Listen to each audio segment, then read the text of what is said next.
past performance is no indication of future results. The big takeaway here is, I think when we focus on that like past performance to make future decisions, it can very, very easily bleed over to this notion of buying high, selling low, which is how people lose money. Well, you gave, I think, one of my favorite metaphors, and if I could steal it real quick, in the pre-show, you said, if we're all driving down the highway and it's 4 different lanes and we're all coming to a slowdown and you're in the far right lane and it slows down, everyone's like, but the left lane is going great. You're like, oh man, I gotta go to the left lane. And as soon as you get over there, what happens? You slow right down and the right lane starts picking back up. And so I think that's just a perfect metaphor for it. Because you never get that right? Like, who wins is the person that's patient, that stays in the lane that they need to stay in. Past performance is no indication of future results. So if you have ever invested money and actually spent any time like reading the fine print, or if you've looked at investments, or you've looked into it, or even some stuff like sometimes on TV, like any commercial, past performance is no indication of future results. Right. Here all the time. What does that mean? And why should we actually pay attention to that phrase? I mean, anything can change in the future, right? So there's no guarantees in this world, and definitely no guarantees in the financial industry. And so, it's a reality of investing. People thought Enron at one point was a blue chip, unbelievable. You had to have it in your portfolio, and we all know if you're an investor, you know that story. And so I think it's I get calls every single day, probably at least, between emails and calls, probably like 20 different financial companies trying to get me to like promote or include their products in my portfolios for my clients that I manage. Sure. If you have TV and you are watching, like I saw Super Bowl ads, I see ads all over the place. I watch a lot of like financial stuff. So I might be just sucked into algorithms in my phone, but I am constantly getting inundated with these, whether it's investments or products. And I get calls and they'll be like, hey, our past 12-month performance has exceeded our peers, right? If they're in, let's say they're in the space of, basketballs, right? Like, our basketball company has outperformed any other basketball company for the past 12 months. Morningstar rates us 5 stars. And in this category, we are the best top performing fund or investment or product, whatever. Right. Here's where the problem comes in, is we sometimes want to believe, we get caught up in it, and we feel like we need to jump over into this investment. So what do? We scroll our portfolio, we look for the one that's performing the worst, and we sell it, free up some cash, and then we go over here and we buy this brand new, top performing, best of the best. Past 12 months, the performance is outperformed. What did I just do there? Like, what was the action? I sold something low and undoubtedly bought something high. Right. What's like the number one rule of making money in investments? Buy low, sell high. Everybody, like, I could walk down the street here in Franklin and ask 100 people, and I bet 90 people, if I said, what's the number one rule to make money in investing in like stock markets? I bet 90 people would respond, buy low, sell high. Everybody knows that. Everybody gets it. Even if you don't know it, if I teach it to you, you'd be like, oh, that makes sense. What happens, though? It is the hardest thing to execute on. And we do it all the time. We scroll our portfolio, bad performer, low performance. It was supposed to do this in the past, it did this in the 12 months leading up to when I bought it. Yeah. And now it's like stalled or it's flat or it's down. Yeah. And the problem with that is, the tendency to cherry pick performance, which is a huge thing that we battle in the industry is if you're selling one to buy the one that in the last 12 months has run really good. If you looked back maybe 10 years, the scenario could be completely opposite. What was so we were in show prep and you gave a stat of like mutual funds over 20 years. Yeah. So this kind of goes back to what we were talking about last week too, in terms of we'll get more into it this episode, but taking emotion out of investing and how a lot of everybody on the TV is focused on outperforming the market or predicting where the market's going to go and how that applies to you. And the reality is outperforming the stock market is incredibly difficult to do. And a lot of people, there's a lot of academics and people out there that would say, well, the pure market theory, which is the market's so efficient. But in reality, it probably has a lot more to do with human emotion. And so the stats that I saw was if you look at a 5-year performance, I believe I think it was 80% of mutual fund managers underperform the market in 5 years. If you look at a 10-year history, only 10% of mutual fund managers have outperformed. So, 90% have underperformed. If you expand that out to 20 years, 95% of mutual fund managers out there have underperformed the market. And so what we are kind of talking about in this episode is kind of why does that happen? And we tend to think, as far as what we see on a day-to-day basis with investors on a micro level, we think it has a lot more to do with emotion. I think my biggest takeaway from that is I could spend the next 20 years trying to chase this leprechaun that is outperformance. Right. And in reality, every time I try to chase, like very, very, very few people can do this the right way where we buy like quote unquote the laggards, right? Right. That is an investment approach for some people. They'll buy the things that are off their highs, that have underperformed the market, right?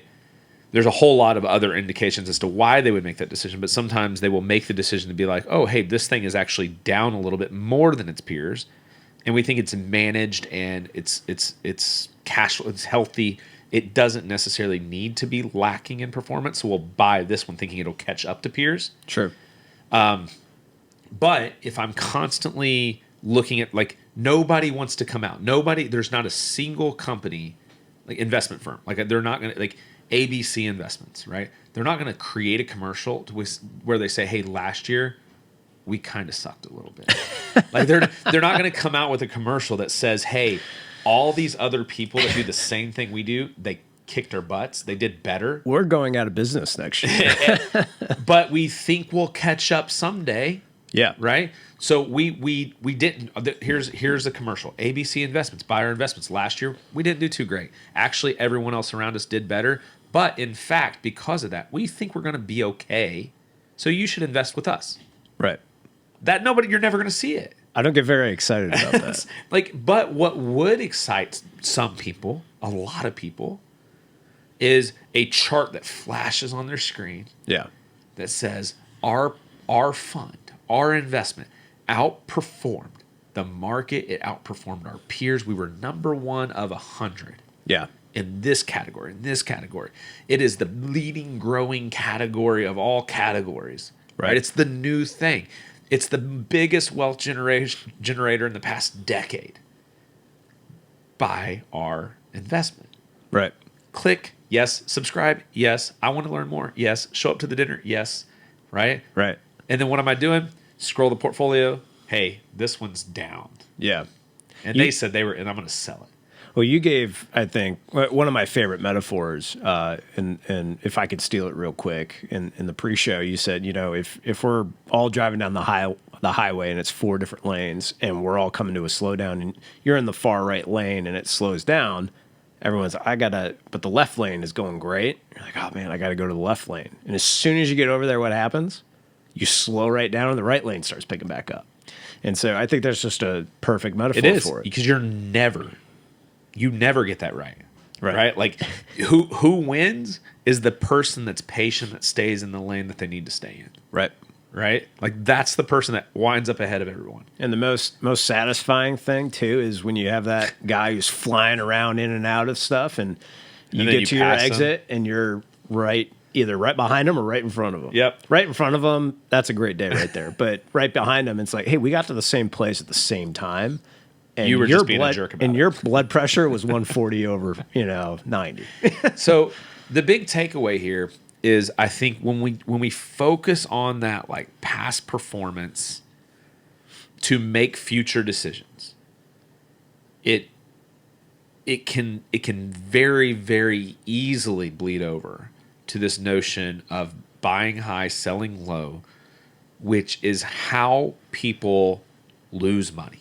Oh yeah. I think like Warren Buffett's quote, I think it was Warren Buffett, is the stock market is the single greatest like tool to transition money from the patient to from the impatient to the patient. Yeah. And so the reality is if like we have to broaden our scope of homework.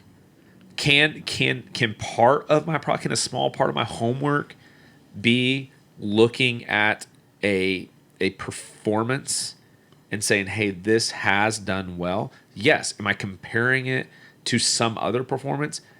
Maybe, but why? Really what we're trying to do, when I look at a fund or an investment performance over the past 12 months or 3 years, what I'm trying to do is one of the things is, how has this management team done? How have they executed on their strategy? Right. So I'm less concerned about it, like the people over here and what they've done, and in comparison, who's got the better performance, because I'm not analyzing their strategy. I'm analyzing this company or this fund strategy. What's their execution? What's their rate, like the rate of success?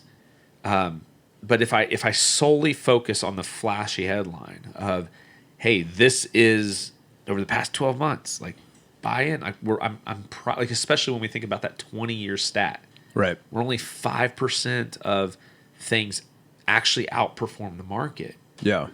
Really, all I'm doing is chasing the high priced ticket item for 20 years. That's detrimental. Yeah. Well, if I can pick on Buffett here for a second, you shot something in my head when you were talking. Buffett also said there's 2 rules to investing money. 1 is never lose money. Good point. Number 2 is never forget rule number 1. Okay. And I think that's, I think there's a lot of truth in that. And I'm going to hit you with a statistic real quick. Is this the one you wouldn't tell me before the show? I wouldn't tell you this before the show. So this was actually, I looked this up during when the pandemic was going strong. And I think it was from CNBC. But I'm probably misquoting that. But it was an article, and it stated, because what we're talking about is a lot of people get into the buy low, sell high on a very short-term basis because it's way more exciting, right? Putting money into a ETF or mutual fund for the long term, because I got 35 years for retirement, it's pretty boring, right? As opposed to day trading, trying to make a quick buck, which, as we discussed last week, is a terrible way to do that. So anyway, with this stat, so day traders in their first year, 89% of them lose money in their first year. Believe that. That's not the crazy part. You want to know what the crazy part is? So in that year of loss, their median loss, so the most people lost, the median is different than the average. Or I guess it's the mode, I'm sorry. I think it was 34% was the loss. Wow. So not only that almost 90% of people lose money, most of them lost about 34% of their portfolio that they were investing. And so to kind of bring it back to what we're looking at in terms of past performance, as a financial advisor, I am way less concerned with how did this thing do in the last 12 months or last 3 months, 3 years, whatever. We tend to look back. If we look back, at all, we look back and say, how did these portfolio managers, how did this fund perform in maybe volatile times. Because taking Warren Buffett, it's, we don't want to lose money in the market. No one likes to lose money. So how did that thing, how did this investment do? How did this business do in 2008? In terms of very extreme market volatility, how did this fund, stock, business, whatever you're looking at, oftentimes a better way to look at it is how did it perform during adversity? Yeah, I think that's such a good point. And that's one of the things that I like is when I do look for like the longevity, the performance history, to your point, is I actually don't really care whether their stock performed 8% or 9% as much as I care about what was the response and outcome when the nation was at war. Right. Or when there was a Democrat in office, or when there was a Republican in office, or when, there was a hurricane, or whatever the case may be, right? Like, I like to look at those big economic, the global things that happen to us and say, look, when we were at war, this company actually did very well. Yeah. Or when there was a Democrat in office, this company did really well. And it also did really well when there was a Republican in office. Yeah. So I don't have to worry about the politics, right? Right. I don't have to worry about the geo-global tension of things. Right. Right now is again, even still, I'm digesting that as one small piece of a very large puzzle. Sure. What really, really matters, I think, and I wrote down the only thing that makes sense. The only thing that makes sense is to invest based on our goals, our values, and a holistic approach to research. Yeah, and to dig into what you just said, I mean, what you're doing there is you are effectively taking emotion out of investing. Are we looking back on past performance? Yes, but it's a lot different than jumping on the bandwagon on the next hot take. It is trying to make, and that's all investing is, trying to make educated decisions with your money on as good a bet as we can possibly take. Yeah. That essentially is investing. And I think our big overall argument is just as much emotion that we can take out of investing, the more successful you're probably going to be. I love it. Let's wrap up. You got any parting thoughts? I don't think so. All right. Focus on your goals. Focus on your risk tolerance. Focus on the impact and the values. Focus on holistic research. Don't get caught up in the taglines. Past performance does not indicate future results. What that really means is don't fall in the trap of buying high, selling low. That's all we got. See you guys soon. Adios. Bye. We hope you learned something valuable today. We appreciate you including us in your journey towards financial betterment. It is important to us that you know this is for educational purposes only and not to be considered specific advice for any individual listener. If something we discussed is relevant to you and you have questions about how it might be uniquely applicable to you, please discuss that with a financial professional, or, of course, we are happy to have further conversations with you about your specific questions, needs, or circumstances.